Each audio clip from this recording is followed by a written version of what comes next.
the first thing as a correction, Muhammad didn't write the Quran because he didn't know how to write. Yeah. And it wasn't compiled in written form until after. And it was compiled to some extent in his lifetime on parchment, leather, rock, bones of animals, but the primary archiving of the Quran was memorization. Okay, so this is the first thing. The second thing, actually what you present as your fundamental intellectual problem, Quran having single source, right? Or the inspiration coming to one, and then on top of that it being literal, not inspired. Instead of being the inspired word of God, it's the literal word of God. These are actually the things that brought me to my conviction. So we're looking at it they could be the conviction, but then where does the original source saying, okay, this is the source? Now here's the thing. Two-part answer. The first part is if we see something miraculous at the hands of Moses, and we explain it away as the work of demons, it is possible. But actually by saying that that was the work of demons, what we're actually kind of acknowledging is that it was superhuman. That's not possible by a human being. Okay. Now the question remains, there are two parts. One, to prove the miracle itself. What makes it miraculous? The fact that it's the literal word of God. We have to show that it's somehow, this language is superior to any human document, beyond a shadow of a doubt, to be able to say this can't be human work. So let me ask that question. Why is the Quran then, in your mind, more superior than the Vedas or the Bhagavad Gita or the Bible or the Gospel or any other religious document? All right. So like I said in my first introduction, I'm going to try to elaborate that point now. I didn't get into that yet. Islamic scholarship is concerned itself with the subject titled The Overpowering Miracle of the Quran for a millennium and a half. It has been studied from many, many, many, many angles. In more recent history, you alluded to it, there's a discussion of scientific phenomenon in the Quran that could not have been known at the time and are only now coming to rehash and surface. For example, the moon not having light of its own, or two different kinds of water in the oceans, heavy water and light water, etc.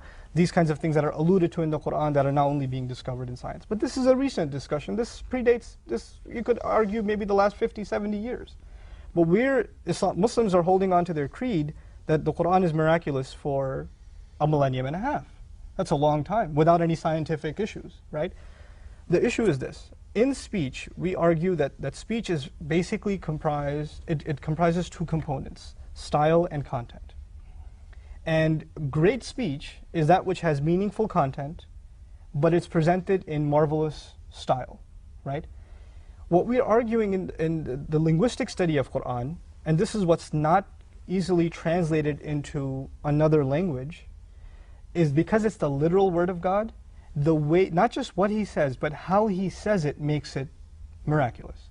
Now that's very difficult to explain to somebody who doesn't study Arabic, and this makes my job particularly difficult because I'm trying to say the Quran is miraculous in a linguistic sense, right?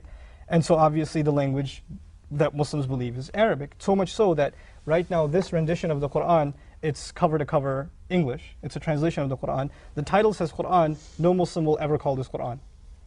Like you wouldn't call this a Quran. You would say this is an attempt at the meanings of the Quran. Yes. At the most, right? This is across cultures. Okay, well let me ask you a question on that. So there is a concept in Islam, it seems, that the Quran must or should be in Arabic.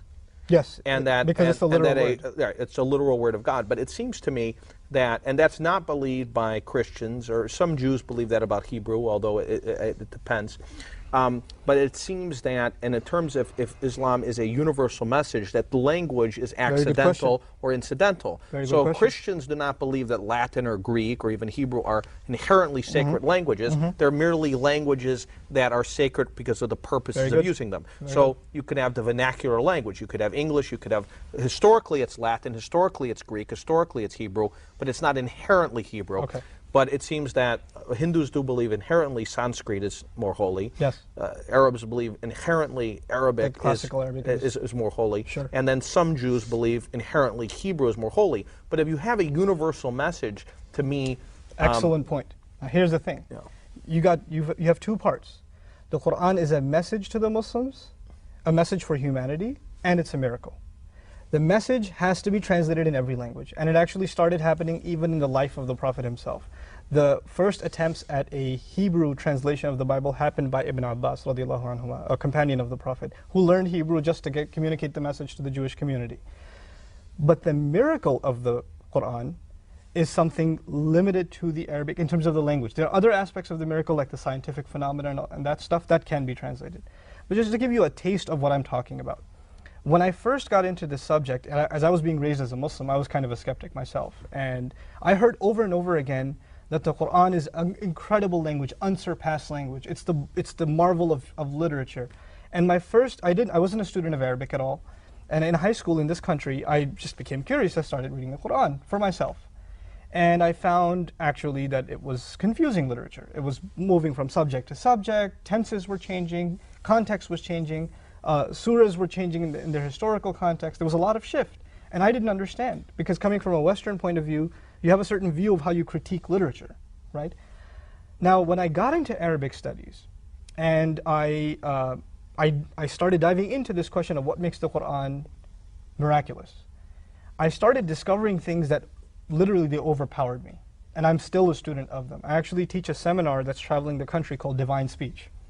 And the entire intent of the seminar is to expose the literary marvel of the Quran to an English-speaking audience without resorting to Arabic. That's the seminar. Now, just one example. The Quran, Muslims believe, is a spoken word, it's not written. We also believe that Muhammad ﷺ didn't have the ability to write. We also know that when he would recite the Quran, there would be dozens of followers and they would immediately memorize what he said, and it would just spread. So there's no editorial process. You can't go back on what you recited. It's gone, it's out there now. You can't take it back. It's kind of like sending an email nowadays, right? Now, just as an example, one phrase in the Quran that's part of a large discussion is the phrase وَرَبَّكَ فَكَبِّرْ. In Arabic it says وَرَبَّكَ فَكَبِّرْ, which means, and declare the greatness only of your Lord. Now recall I said something about a fusion of style and content. The content is beautiful, and it's part of a passage in which the signs of the Lord have been mentioned, the struggle has been mentioned, and then the messenger is being told, declare the greatness only of your Lord. What's interesting is the phrase وَرَبَّكَ فَكَبِّرْ is a palindrome. In other words, it spells backwards and forwards the same way. So the Quran is declaring the greatness of the Lord in a way, in its spelling form, and this is multiple instances in the spoken Quran, that it's actually a linguistic palindrome. Now, when you want to generate a palindrome in English, like race car, or Bob, or dad, or something like that, small one-syllable ones are easy to generate. Maybe a big word is a little harder, but a sentence, it would take you some time to sit down with words that are spelled backwards and forwards and come up with something that, and then even if you do that, your concern isn't your content. What's your concern? The spelling. So the spelling is actually dictating your content. Here you have multiple instances in the Quran where the content hasn't been altered. The content is continued, it flows with the passage, and yet the spelling structure is, it's a palindrome. It's symmetrical, backwards and forwards the same way. And this is not one, these are multiple instances in the Quran, and this is one area of the many areas of the linguistic marvel of the Quran. The only other thing I want to comment that's easily understandable, actually two things. One, from a historical point of view. In the 1600s, I believe this was a professor of the Catholic Church, had written a paper about the great error in the Quran, the great historical error in the Quran. And that refers to, the Pharaoh and Moses. Well, Pharaoh in the Quran tells one of his ministers, whose name is Haman, okay, he tells him to build him a tower, so he may reach the God of Moses and, to discuss with him. Now, this occurs about 4 or 5 times in the Quran. Haman is mentioned a total of 6 times in the Quran. When Christian and Jewish scholarship came into contact with this passage, the criticism was, first of all, there's no Haman mentioned in the Bible in association with the Pharaoh. Second of all, he has been mentioned in the book of Estes under the king Xerxes in the story of the Tower of Babylon. The Tower of Babel, the famous story. And this is 1,000 years after Moses. So it's a completely different historical era where Haman, and that man Haman has been mentioned as building a tower. So the obvious alleged error was that Muhammad, ma'adallah, may have confused these stories that he was kind of getting from the Christians and Jews and kind of mixed them together and presented this.